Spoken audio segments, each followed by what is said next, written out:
कर्पूरगौरं करुणावतारं संसारसारं भुजगेन्द्रहारं सदा वसन्तं हृदयारविन्दे भवं भवानी सहितं नमामि। नमस्कार, मैं हूं ज्योतिषाचार्य डॉक्टर अरविंद त्रिपाठी। लक गुरु में आपका स्वागत है। लक यानी भाग्य। भाग्य सर्वदा हमारे जीवन को प्रभावित करता है, कभी अनुकूल रूप में तो कभी प्रतिकूल रूप में, तो कभी चुनौतियों के रूप में। जब भाग्य हमारा साथ देता है तो हम कठिनाइयों में भी रास्ता निकाल लेते हैं। आखिर कैसे खुलेगा सौभाग्य का द्वार, कैसे जीवन सुख समृद्धि और खुशी के नित नए फूल खिलें, इस विशेष कार्यक्रम में ज्योतिष और वास्तु शास्त्र के दृष्टिकोण से मैं आपको बताऊंगा। मैं आपको बताऊंगा कि आपके ग्रहों का किस्मत कनेक्शन क्या है, रोजगार, व्यापार, परिवार, संबंध, स्वास्थ्य, यानी आपके जीवन के हर मोड़ पर आपको क्या करना चाहिए, क्या नहीं करना चाहिए, किन मंत्रों का जाप करें और किस देवता की पूजा करें, भाग्य लक्ष्मी को कैसे प्रसन्न करें और इसके लिए क्या उपाय करें, इसके बारे में आपको विस्तार से बताऊंगा। अब हम बात करेंगे वृष राशि का चंद्रमा लग्न से लेकर के अगर 12 भाव में हो तो इसका क्या प्रभाव पड़ेगा। चंद्रमा की अपनी राशि होती है कर्क राशि। कर्क राशि में चंद्रमा स्वगृही का होता है। वृष राशि में चंद्रमा उच्च का होता है और वहीं वृश्चिक राशि में चंद्रमा नीच का होता है।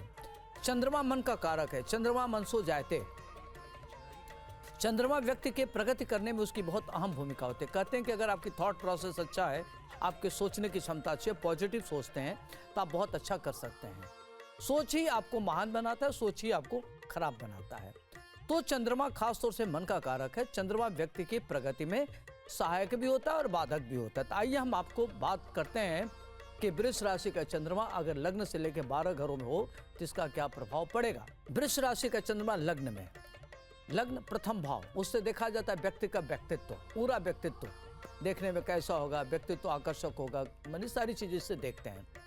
तो अगर वृष राशि का चंद्रमा लग्न में होने से, चूंकि शुक्र का घर है, शुक्र सौंदर्य का कारक है और चंद्रमा भी सुंदरता का कारक है, तो ऐसे जातक देखने में बड़े सुंदर होते हैं, बहुत ही शीलवान होते हैं और बहुत ही सुंदर, स्पष्टवादी, लोकप्रिय, ख्यातिलब्ध, सुंदर विचारधारा से युक्त, बहुत ज़्यादा महत्वाकांक्षी, अपने विजन को इम्प्लीमेंट करने वाला, दूरदर्शिता इनके अंदर कूट कूट के भरी होती है, कूटनीतिज्ञ होते हैं, राजनीतिज्ञ होते हैं और किसी भी परिस्थिति में अपने को ढाल लेते हैं। सुख के संसाधनों से युक्त होते हैं। पढ़ाई लिखाई करियर इनका काफ़ी ज़बरदस्त होता है। जो इनका बाह्य व्यक्तित्व होता है उनका आंतरिक व्यक्तित्व होता है। देखने में सहज होते हैं, उतनी जटिल होते हैं। देखने में उदार होते हैं, उतनी कठोर होते हैं। टीट फॉर टैट, जिस तरीके से जो व्यवहार करेगा उसके साथ उसी तरह का व्यवहार करने वाले होते हैं। वृष राशि का चंद्रमा व्यक्ति को राजनीति में महत्वपूर्ण पद दिलाता है, ख्यातिलब्ध बनाता है, सुख के संसाधनों से युक्त बनाता है। व्यक्ति के अंदर चतुष्पद वाहन, माता का सुख, पिता का सुख, पत्नी का सुख और उसको चतुष्पद वाहन, हर तरह का सुख उसको मिलता है।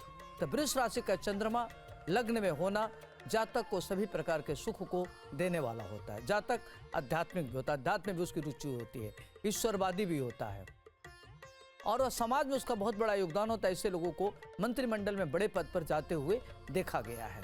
अब आइए हम बात करते हैं वृष राशि का चंद्रमा अगर द्वितीय भाव में हो तो क्या होगा। द्वितीय भाव शुक्र का घर होता है। शुक्र द्वितीय भाव एक तरीके से देखा जाए तो उससे देखते हैं कुटुंब, नेत्र, वाणी, एक्स्ट्रा करिकुलर। शुक्र अगर द्वितीय भाव में बैठ जाए, वृष राशि हो, तो ऐसे लोग बहुआयामी व्यक्तित्व के व्यक्ति होते हैं, एक्स्ट्रा ऑर्डिनरी होते हैं, उनके अंदर एक्स्ट्रा करिकुलर होता है। इस तरह के लोग साहित्य सृजन करने में दक्ष होते हैं, बड़ी बड़ी पुस्तकें लिखते हैं, बड़ी बड़ी किताबें लिखते हैं, ग्रंथ लिखते हैं और थॉट प्रोसेस इनका बहुत अच्छा होता है। बड़े महत्वाकांक्षी होते हैं, बड़े मृदुभाषी होते हैं, लक्ष्यदार बात कहने इनको आता है। इनकी नेत्र बड़ा सुंदर होता है, देखने में काफ़ी आकर्षक, प्रभावशाली होते हैं। इनकी बातों में सहज टपकता है। माया नगरी से धन अर्जित करते हैं, फिल्म बनाते हैं, कहानी लिखते हैं, हीरो होते, अभिनेता होते हैं, खेल के क्षेत्र से बड़ा अच्छा करते हैं, उनका राष्ट्रीय अंतर्राष्ट्रीय लेवल पर नाम होता है। तो देखा जाए तो इस तरह के लोग काफ़ी महान उन्नत करने वाले होते हैं। अब आइए हम बात करते हैं वृष राशि का चंद्रमा अगर तीसरे भाव में होगा तो क्या होगा। वृष शुक्र का घर हो गया। तीसरा भाव पराक्रम का घर हो गया, सहज भाव, परिवार, भाई। तो इस तरह के लोगों को देखा गया कि शुक्र के नाते और चंद्रमा के होने के नाते लोग परम आलसी होते हैं, ग्रेट आलसी होते हैं, आलसियों में श्रेष्ठ होते हैं। कोई चीज़ कैसे टाला जाए इनको बड़ा बखूबी आता है। हर प्रकार के सुख संसाधनों से परिपूर्ण होते हैं। इनका जन्म ही किसी बड़े घर में हो जाता है। इनको कार्य करने से परहेज होता है, मेहनत करने से परहेज करते हैं। ये नहीं चाहते कि मेहनत करें, चाहते हैं कि सब कुछ इनको मिले, लेकिन ये मेहनत नहीं करना चाहते। चंद्रमा द्वितीय भाव में होने के नाते व्यक्ति का अपने भाई का सुख मिलता है, बहन का सुख मिलता है, माता का सुख मिलता है, श्रेष्ठ घर में पैदा होते हैं, अति भाग्यशाली होते हैं और धन धान से परिपूर्ण होते हैं। नौकर का सुख मिलता है। पढ़ाई लिखाई में इनका मन नहीं लगता, लेकिन भाग्य से उच्च शिक्षा ग्रहण करने में सफल होते हैं। इस तरह के लोगों को चिकित्सक होते हुए देखा गया है, साहित्यकार होते देखा गया है, खिलाड़ी होते हुए देखा गया है और चिकित्सक होते हुए देखा गया है। और ये लोग बड़े लेवल का कार्य करते हैं, लेकिन आलसी बड़े होते हैं ये। अब आइए हम बात करते हैं चतुर्थ भाव में अगर वृष राशि का चंद्रमा हो तो क्या होगा। वृष राशि पर चंद्रमा उच्च का राशि कहलाता है और चौथा भाव माता का घर है, नौकर का घर है, भूमि का घर है, व्यापार का घर है। तो अगर चंद्रमा उच्च का है, वृष राशि का वहाँ है, तो ऐसे लोग परम मातृ भक्त होते हैं।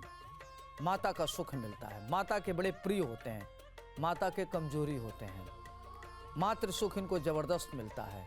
प्रॉपर्टी माता के द्वारा मिलता है, ननिहाल से इनको प्रॉपर्टी मिलता है। नाना के प्रिय, मामा के प्रिय, नौकर चाकर से युक्त होते हैं, वाहन सुख मिलता है। जीवन इनका काफ़ी, चंद्रमा अगर उच्च का चतुर्थ भाव में हो तो व्यक्ति को संपूर्ण प्रकार का सुख समृद्धि, ऐश्वर्य, भोग विलास, समस्त प्रकार के सुख को देने वाला होता है। उसकी पत्नी भी बहुत सुंदर हो तो उसका प्रेम जीवन भी बहुत अच्छा होता है। तो देखा जाए तो चतुर्थ भाव में चंद्रमा उच्च का होना व्यक्ति को चतुर्थिक विकास, एक्स्ट्रा ऑर्डिनरी बनाना, एक्स्ट्रा करिकुलर का होना और व्यक्ति को राजनीति में बड़ा पद प्राप्त करना, सुखमय जीवन व्यतीत होता है। अगर इनसे कोई राय ले तो बहुत अच्छे मंत्रणा देने वाले होते हैं, पॉजिटिव मंत्रणा देते, किसी को धोखा नहीं देते, किसी को चीट नहीं कर सकते, भले लोग इनको चीट कर दें, और ये किसी की परवाह नहीं करते, अपने जीवन में बड़ा मस्त और बिंदास जीवन जीते हैं ये। अब आइए हम बात करते हैं वृष राशि का चंद्रमा अगर पंचम भाव में हो तो। पंचम भाव विद्या का घर है, बुद्धि का घर है, संतान का घर है, एक्स्ट्रा ऑर्डिनरी लोग होते हैं। अगर चंद्रमा वृष राशि का हो, उच्च राशि का पंचम में, तो इस तरह के लोग एक्स्ट्रा ऑर्डिनरी विचारधारक होते हैं, प्रतिभा संपन्न होते हैं और काफ़ी बुद्धिमान होते हैं। इनको ज्ञान होता है किसी चीज़ का और किसी भी चीज़ को तार्किक ढंग से उसके तह तक पहुंच जाते हैं। मंत्रणा बहुत अच्छे देते हैं, उच्च शिक्षा ग्रहण करने वाले होते हैं। इस तरह के लोग चिकित्सीय विद्या में आगे जाते हैं, बायोटेक्नोलॉजी में आगे जाते हैं और माइक्रो लेवल पर खोज करते हैं, साइंटिस्ट भी होते हुए देखे गए हैं। इनकी शिक्षा बहुत अच्छी होती है और ये किसी की दबाव में नहीं आते, किसी की बात नहीं सुनते, जो इनका मन करता वही करते हैं और ये बड़े स्वतंत्र विचारधारा के होते हैं। लग्जरी लाइफ लीड करने में इनको भरोसा रहता है। महिला मित्र इनकी काफ़ी सहयोगी होती हैं। अब आइए हम बात करते हैं वृष राशि का चंद्रमा अगर छठे भाव में हो तो क्या होगा। छठा भाव वृष राशि और चंद्रमा का होना, वृष राशि शुक्र का घर, शुक्र सुभग्रह होता है। ऐसे लोग रोग और शत्रु से घिरे हुए होते हैं। इनको अगर ये बड़े लेवल पर कोई काम करते हैं, पैतृक संपत्ति को अगर व्यापार में ले जाते हैं तो इनको दिवालिया होते हुए देखा गया, इनका पैसे डूब जाते हैं। विदेश में अगर ये पैसा लगाते हैं तो देखा गया कि इनका पैसा डूब गया, लोग इनको धोखा दे दिए, चीट कर लिए। तो इस तरह के लोग इनके साथ विश्वासघात करते हैं। लेकिन ये चूँकि वृष राशि का चंद्रमा बहुत मौलिकवान होते हैं, सोचने में अच्छे होते हैं, तो किसी भी प्रतिकूल परिस्थिति हो चाहे अनुकूल परिस्थिति हो, अपने बौद्धिक क्षमता के बल पर उससे निजात पा जाते हैं और अपने मेहनत के बल पर पुनः नए तरीके से जीवन यापन करते हैं।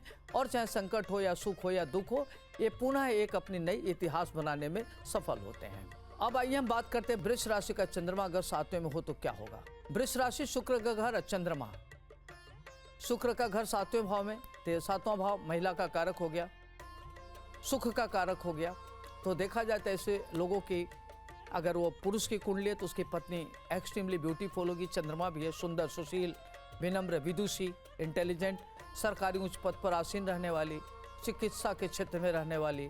तो इस तरीके से उनकी पत्नी काफ़ी अच्छी होती है। अगर वही पत्नी किसी महिला की कुंडली है तो उसका पति सुंदर होगा, काफ़ी बुद्धिमान होगा, बहुत बड़ा इंडस्ट्रिस्ट होगा, कैपिटलिस्ट होगा।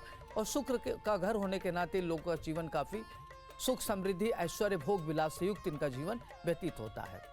और ये बड़े कल्पना लोक में विचरण करने वाले होते हैं, कल्पनाओं को मूर्त रूप देने वाले होते हैं, इमेजिनेशन को रियलिटी में बदल देते हैं और बड़े दूरदर्शी होते हैं, विजनरी होते हैं। तो इनका जीवन देखा जाए तो काफी शानदार होता है। अब आइए हम बात करते हैं, अगर अष्टम भाव में वृष राशि का चंद्रमा हो तो क्या होगा। 8वां भाव वृष राशि का चंद्रमा, तो ऐसे लोग बड़े कल्पना लोक में विचरण करने वाले, किताब लिखने वाले, काल्पनिक सोच रखने वाले और अपनी इमेजिनेशन को रियलिटी में बदलने वाले होते हैं।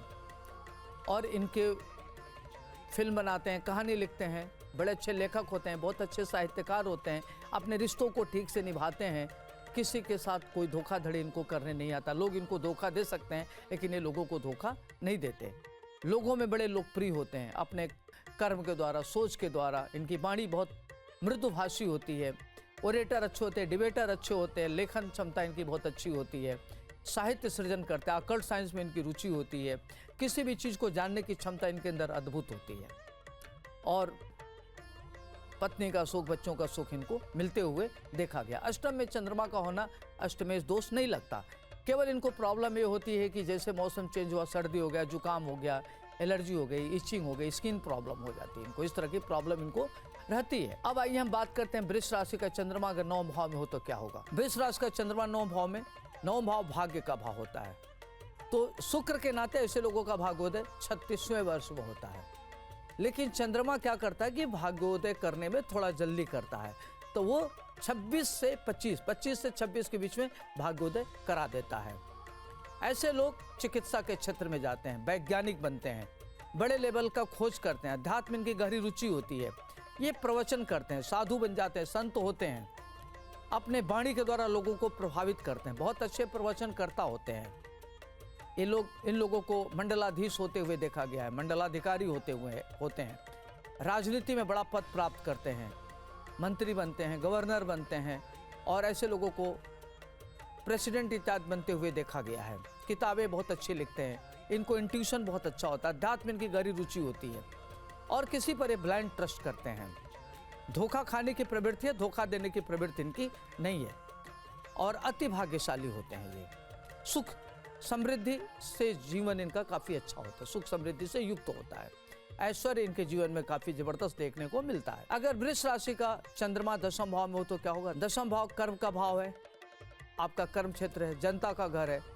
तो शुक्र का 10वें में होना, आदमी बड़ा लोकप्रिय होता है, ख्यातिलब्ध होता है, राजनीति में उच्च पद प्राप्त करता है, संवैधानिक बड़े पदों पर रहता है और किताबें लिखता है, पुस्तक लिखता है, पिता का बड़ा प्रिय होता है। लेकिन पिता से उसको वैचारिक मतभेद होती है, माता उसकी थोड़ी बीमार रहने वाली होती है, पत्नी भी बीमार रहने वाली होती है। ऐसे लोग पढ़ाई लिखाई करियर इनका काफ़ी अच्छा होता है, संतानें बहुत अच्छा करती हैं, संतान इनके काफ़ी अच्छे होते हैं, ये ख्यातिलब्ध होते हैं, प्रतिष्ठित होते हैं, समाज में इनका बड़ा अहम रोल होता है। अगर ये बहुत गरीब घर में भी पैदा हो तो अपना बढ़िया लाइफ लीड करते हैं, लग्जरी जीवन जीने में जीते हैं ये। शादी के बाद इनका भाग्योदय होते हुए देखा गया है। अगर वहीं वृष राशि का चंद्रमा अगर 11 भाव में हो तो व्यक्ति महाधनी होता है और धन के लिए काफ़ी धनवान होता है, उसके पास लैंड लिक्विड दोनों बड़े लेवल पर होता है, माता के द्वारा उसको धन लाभ होता है, ननिहाल से उसको धन मिलता है, ससुराल से भी उसको धन लाभ होता है, उसकी पत्नी काफ़ी सुंदर होती है, विदुषी होती है, संतानें उसकी बहुत अच्छी होती है। ऐसे लोग बड़े लोकप्रिय होते हैं और जनता में बड़े ख्यातिलब्ध होते हैं, समाज में बड़े ख्यातिलब्ध होते हैं। जहाँ भी कार्य करते हैं, चाहे वो व्यापार करें, नौकरी करें या समाज सेवा में हो, तो उनको समाज में उनकी बड़ी अच्छी भूमिका होती है, बड़े लोकप्रिय होते हैं, ख्यातिलब्ध होते हैं और लोग इनको बहुत प्यार करते हैं।